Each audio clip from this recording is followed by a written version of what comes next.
आइए श्याम प्रेमियों, आज एक ऐसे भगत की कहानी सुनाते हैं जो अपने व्यापार में इतना लीन था कि उसे दिन दुनिया की कोई खबर नहीं थी। उसे सिर्फ पैसा पैसा और सिर्फ पैसे के बारे में चिंता थी। उसके घर वाले, उसके परिवार वाले सारे परेशान थे कि सेठ कभी कहीं नहीं जाता, सुबह से लेकर रात तक हर समय पैसे में ही लिपटा रहता है। बहुत दिनों से उसके इष्ट मित्र उसे कहते थे कि तुम हमारे साथ कहीं चलो, अपने बच्चों को लेकर चलो, लेकिन सेठ कहता इसके लिए काफी समय पड़ा है, अभी मुझे सिर्फ पैसा कमाना है। लेकिन एक दिन कुछ मित्रों ने बहुत जोर दिया कि 2 दिन की छुट्टियां हैं, हम खाटू श्याम जी के दरबार में जा रहे हैं, पूरे परिवार को साथ लेकर हमारे साथ चलो।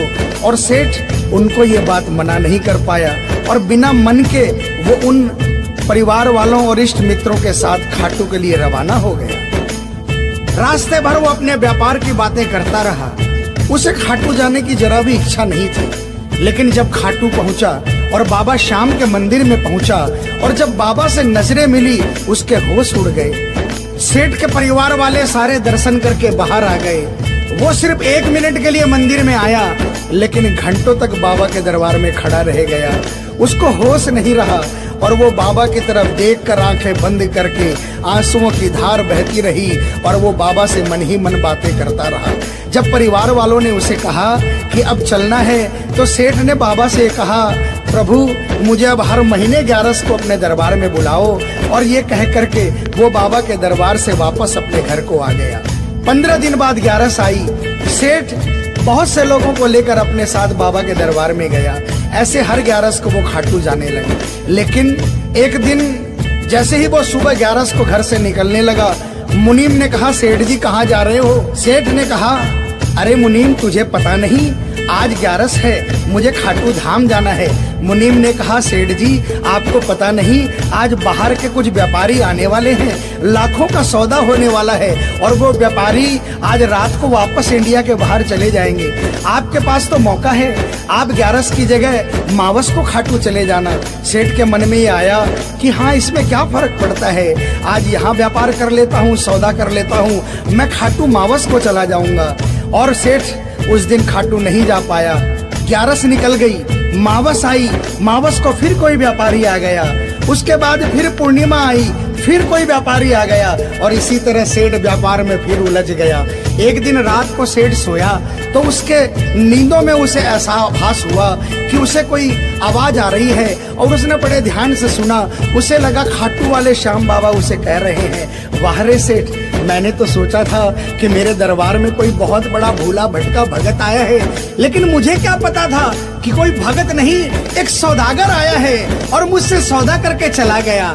आज तू अपने घर में, अपने व्यापार में खूब खुश है, तू वहीं पर खुश रहे। और ऐसा कहकर वो आवाज बंद हो गई। सेठ की आंखें खुली, उसके मन में ग्लानि हो गई। उसने सोचा कि मैं आज ही खाटू धाम जाऊंगा और वो जैसे ही खाटू के लिए निकला, रास्ते में एक्सीडेंट हो गया। सेठ की दोनों टांगे रह गई। अब सेठ अपने पैरों पर खड़ा नहीं हो पाया और उसके मन की मन में ही रह गई। सेठ बहुत तड़पता रहा। एक दिन सेठ अपने घर के दरवाजे पर बैठा, आंसू बहा रहा कि मेरा बुलावा क्यों नहीं आ रहा, मैंने इतनी बड़ी गलती करी, मुझे बाबा के दरबार से इतनी दूरी क्यों हो गई। इतने में उसके घर के सामने से एक डाकिया निकला। सेठ ने डाकिया को आवाज लगाई और कहा, ए डाकिया, तुम तो कलकत्ता, दिल्ली, बम्बई भक्तों का संदेशा लेकर जाते हो, लोगों के चिट्ठियां पहुंचाते हो।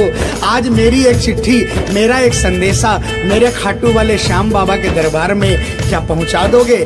डाकिया ने कहा, सेठ मैं तो आजकल खाली रहता हूँ, जब से इंटरनेट का जमाना आया है लोग ईमेल पर ही चैटिंग कर लेते हैं, बताओ तुम्हारा क्या संदेशा है और कहाँ पहुँचाना है। और ऐसे डाकिया ने सेठ से कहा और सेठ ने डाकिया से कहा।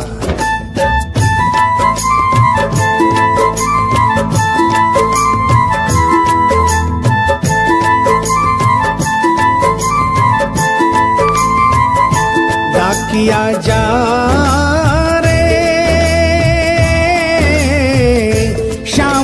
संदेशो दीजे, शाम न जाए तो कह दीजे, भगत थार दर्शन न तरसे।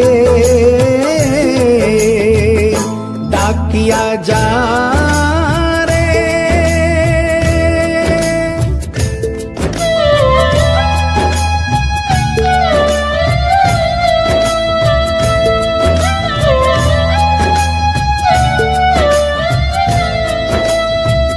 डाकिया ने कहा, सेठ आपका संदेशा तो मैं पहुंचा दूंगा, लेकिन मुझे ये तो बताओ कि आपका संदेशा पहुंचाना क्या है।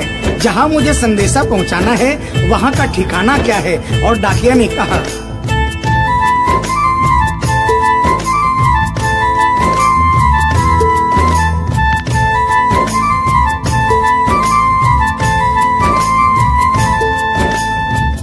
कौन से गांव थारो शाम बस्यो है, इतनो माने बता दे सेवक रे।